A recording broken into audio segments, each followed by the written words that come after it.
In 1989, the Bureau of Land Management classified Suzie Creek in northeastern Nevada as a degraded waterway. Not damaged, not struggling. Degraded, the bureaucratic word for a place so ecologically broken it barely functions as a creek at all.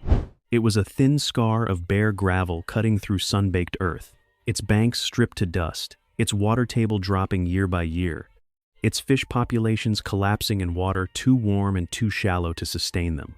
This was not a natural desert. This was a wound. And the ranchers who worked the land around it had spent decades making it worse. Not because they were careless, but because they had been taught, by culture and by institution, that the animals trying to fix it were the enemy. Carol Evans had been a fisheries biologist with the BLM for over a decade when she first surveyed Suzie Creek. She had the data, the credentials, and the institutional weight of the federal government behind her. She also had a problem. Every engineered solution, the agency deployed the rock structures, the bank stabilization, the million-dollar restoration projects, was losing ground to a landscape that had forgotten how to hold water. What Evans understood, and what the ranching community emphatically did not want to hear, was that the creek's failure was not a local problem. It was a continental one. North America once held an estimated 400 million beavers. By 1900, the fur trade had reduced that population to fewer than 100,000. What disappeared with those animals was not just a species. It was a hydrological system, 10,000 years of dams, ponds, and saturated floodplains that held the water cycle of an entire continent together.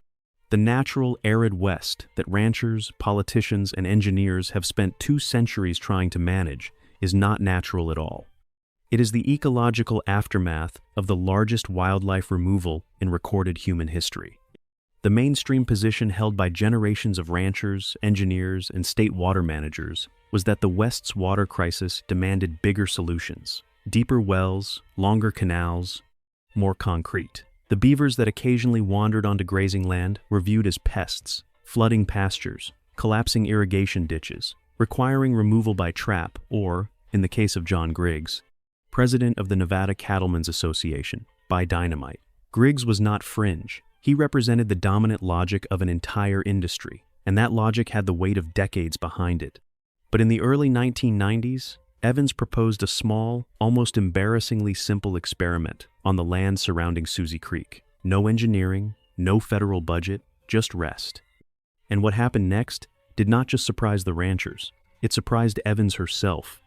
To understand why what happened at Suzie Creek is so extraordinary, you need to understand what North America looked like before we took a knife to it. When the first European fur traders arrived on this continent in the early 1600s, they did not find a wilderness. They found a continent-scale water management system. Ecologists and historians, drawing on fossil records, indigenous accounts, and hydrological modeling, estimate that North America was home to somewhere between 100 million and 400 million beavers at the time of first contact. 400 million animals, each one building dams, flooding meadows, raising water tables, and pushing water sideways into the soil across every watershed from the Arctic tundra to the Sonoran Desert. The continent was not dry and cracked and dramatic the way we see it in old westerns. It was, by all available evidence, substantially wetter, slower, fuller. Then the hat happened. In the early 17th century, European fashion decided that the most desirable material for a gentleman's hat was felted beaver fur. That single cultural preference ignited one of the most consequential wildlife removals in the history of this planet. The Hudson's Bay Company was chartered in 1670 specifically to harvest the continent's beaver populations. By the time the fur trade peaked and collapsed in the mid-19th century, not because it was stopped, but because it ran out of animals, an estimated 90% of North America's beavers were gone. Trappers had worked their way systematically from the Atlantic coast to the Pacific, clearing entire watersheds, following rivers upstream, and removing the animals that had, for 10,000 years, been the continent's primary hydraulic engineers. What followed was not immediately visible. It unfolded over generations. Without dams, the slow, wide, braided streams that had characterized the western landscape began to cut downward, a process hydrologists call channel incision. The water that had pooled in beaver ponds and saturated the surrounding floodplain began to drain away. Meadows dried, water tables dropped. Streams that had once been wide, shallow, and biologically rich became narrow, fast, and sterile. The transformation happened slowly enough that no single generation recognized it as a transformation. Each generation inherited a drier landscape than the one before, and called it normal. When ranchers arrived in the late 19th century and found eroded creek beds and struggling vegetation, they assumed that was simply what the West looked like. They had no reference point for anything else. The wound was so old it had been mistaken for a feature. The consequences were catastrophic, and they compounded every decade that passed without intervention. What makes this history genuinely staggering is the arithmetic. A single beaver dam can raise the local water table by several feet, saturating soil for hundreds of yards in every direction. At 400 million animals, the aggregate effect on continental hydrology was not minor, it was structural. Removing that system did not just reduce the number of beavers, it fundamentally altered the water cycle of an entire landmass. Think about that. Not a regional disruption, not a local ecological setback. A continental-scale hydrological collapse caused not by climate, not by geology, but by fashion.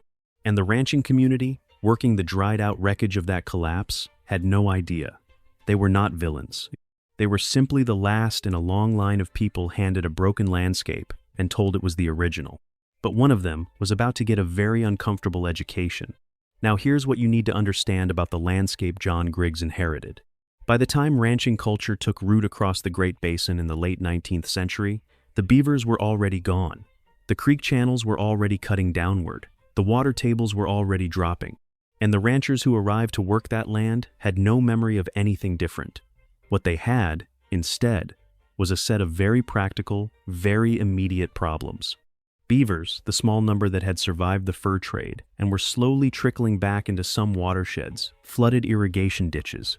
They felled the cottonwood and willow trees that ranchers had planted along creek banks. They dammed channels that ranchers needed to flow freely, backing water up into grazing pastures and turning good grassland into muddy, unusable wetland. From the perspective of a working rancher managing a marginal operation in an already difficult environment, a beaver was not a misunderstood ecological asset. It was a direct, measurable threat to the family's livelihood. The response was not subtle. Across Nevada and the broader Intermountain West, state and federal predator control programs actively encouraged beaver removal throughout much of the 20th century. Trapping was standard. Dynamite was not unusual. John Griggs has described blowing up beaver dams as a routine maintenance task, not an act of malice, but an act of land management, as ordinary and necessary as fixing a fence line. When Griggs called beavers the devil, he was not being colorful. He was articulating the consensus position of an entire industry, codified over generations, backed by state extension services, and reinforced every spring when the ditches flooded. Here is the devastating simplicity of that position. Ranchers were destroying, at significant personal expense and effort, the only animals on the landscape capable of solving the water problem that was slowly killing their ranches. They were dynamiting the cure, not because they were ignorant, not because they were reckless. Because they were operating with an incomplete map of the system, they were trying to manage a map that had been handed to them already missing its most important feature. The 400 million beavers were gone before anyone now living was born. The wet, slow, braided streams those animals had built were gone with them. What remained was a dried-out, incised, degraded landscape that everyone had agreed to call natural, and a set of management practices perfectly optimized to keep it that way. By the late 1980s, the BLM's own data confirmed what field observation already suggested. The engineered solutions being deployed along creeks like Suzie were not working. Rock structures washed out. Bank stabilization failed. The underlying hydrology, the fundamental inability of a desiccated landscape to hold water, was not something a construction crew could fix. The money was being spent. The work was being done. The creek was still dying. Carol Evans looked at that data and asked a different question entirely. The question Evans asked was this: what if the land simply needed to be left alone? Not restored, not engineered, not managed, just rested. In the early 1990s, working with a small group of ranchers in the Maggie Creek watershed, the broader drainage system that includes Susie Creek Evans negotiated a series of seasonal grazing adjustments. Cattle would be rotated off the most degraded riparian areas during the critical growing season, giving the banks enough time for vegetation to establish before the next grazing cycle. It was not a dramatic intervention. It was not a federal program with a budget and a ribbon-cutting ceremony. It was a modest, incremental shift in how ranchers moved their animals, the kind of change that, on paper, should have produced modest, incremental results. What it produced instead was an invitation. Within a few years of reduced grazing pressure, willows and sedges began recolonizing the creek banks. The roots stabilized the soil, the vegetation slowed the water, and as the riparian corridor began to recover slowly, imperfectly, but visibly, the beavers came back. Not because anyone brought them, not because anyone planned for them, because the landscape had finally offered them something to work with. By the mid-1990s, beaver activity was being documented along stretches of Maggie Creek, where the animals had been absent for decades. They were building dams, raising water levels, saturating floodplains, doing, without instruction or incentive, exactly what the BLM had been spending significant money trying to replicate with rock and concrete. Griggs was not thrilled. If this story is reshaping what you thought you knew about the American West, subscribe now.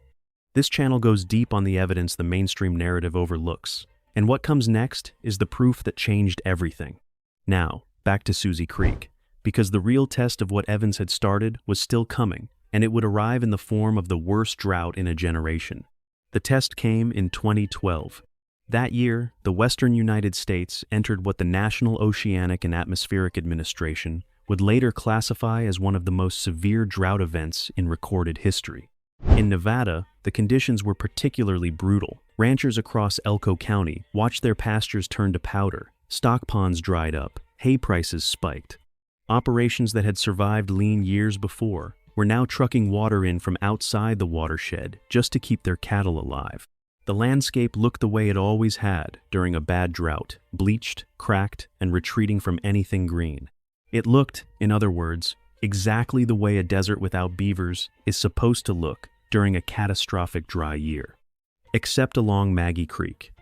Aerial photographs taken during the height of the 2012 drought show something that required a second look to process. While the surrounding rangeland had gone uniformly brown, the beaver-managed corridor along Maggie Creek remained a ribbon of green, cutting through the devastation. Deep pools still holding water, willows still standing, vegetation still functioning. Neighboring ranches that had not participated in Evans's grazing adjustments were hauling water. The Griggs operation, where beavers had been working the watershed for nearly 2 decades by that point, had water. Not because of a well, not because of an irrigation system, because 271 beaver dams, the number documented along the Maggie Creek drainage by 2010, had spent years pushing water sideways into the surrounding soil, building an underground reservoir that no drought could drain in a single season. John Griggs, the man who once used dynamite on these animals, described the creek during that drought as a big sponge of water beneath it. When the president of the Nevada Cattlemen's Association says that about a beaver-managed watershed, that is not anecdote. That is testimony from the most credible possible witness, a convert. But anecdotes, even remarkable ones, are not enough. What the restoration community needed was not a rancher's story. It needed data, controlled, peer-reviewed, institutional data, and it was about to get it. This was the evidence the restoration community needed, and it moved fast. By the mid-2010s, state wildlife and water agencies across the Intermountain West had begun confronting an uncomfortable arithmetic problem. Traditional stream restoration, the rock structures, the engineered grade controls, the bank revetments was running between $500 and $1,500 per linear foot of treated stream channel, according to USDA cost analyses. A single restoration project on a degraded watershed could consume millions of dollars, require heavy equipment, and take years to implement. And as the Utah State and NOAA data made increasingly clear, the results were frequently outperformed, over time, by a 30-pound animal working for free. The question land managers began asking was not whether beavers worked. The data had settled that. The question was what to do in watersheds where beaver populations hadn't yet returned on their own. The answer was the beaver dam analog. A BDA is precisely what it sounds like. A human-built structure designed to mimic the hydraulic function of a beaver dam, constructed from wooden posts, willow cuttings, and packed sediment materials so humble they require almost no specialized equipment and can be installed by a small crew in a single day. The structures are not permanent solutions. They are designed to raise local water tables just enough and slow stream velocity just enough to create the riparian conditions that attract and support actual beavers. They are, in the language of the restoration ecologists who developed them, a starter kit for nature. The BLM, the USDA Forest Service, and wildlife agencies from Nevada to Washington State have now installed thousands of BDAs across degraded western watersheds at a fraction of the cost of conventional engineering.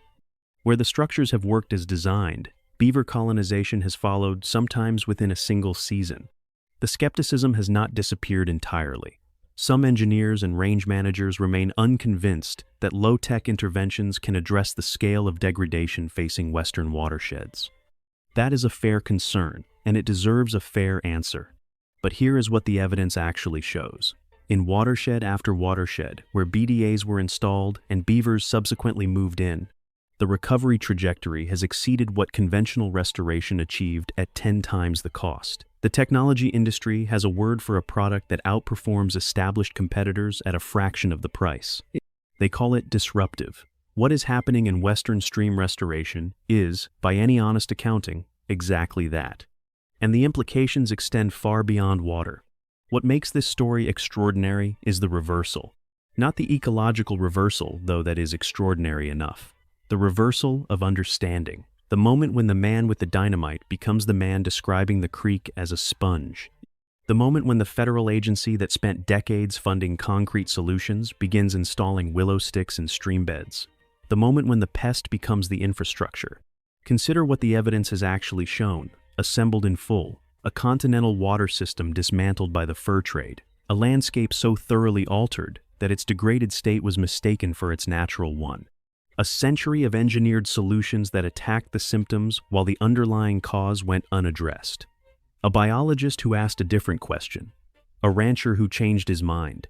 A 2012 drought that turned one watershed green while everything around it turned to dust. Peer-reviewed data from 2 institutions confirming the mechanism. Thousands of low-tech structures, now deployed across the West, outperforming million-dollar engineering at a fraction of the cost. Each of those facts, standing alone, is interesting. Assembled together, they form something else entirely. They form an indictment of a 200-year assumption. The assumption that the solution to nature's failures is more engineering, more intervention, more control.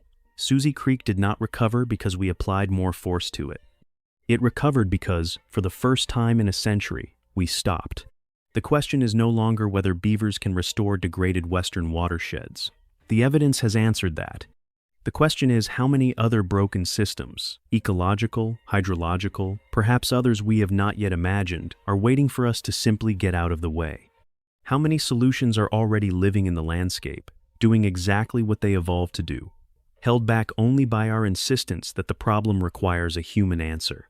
In the next video, we follow what happens when researchers apply this same framework, the removal of a keystone species, and its cascading hydrological consequences to a different continent entirely.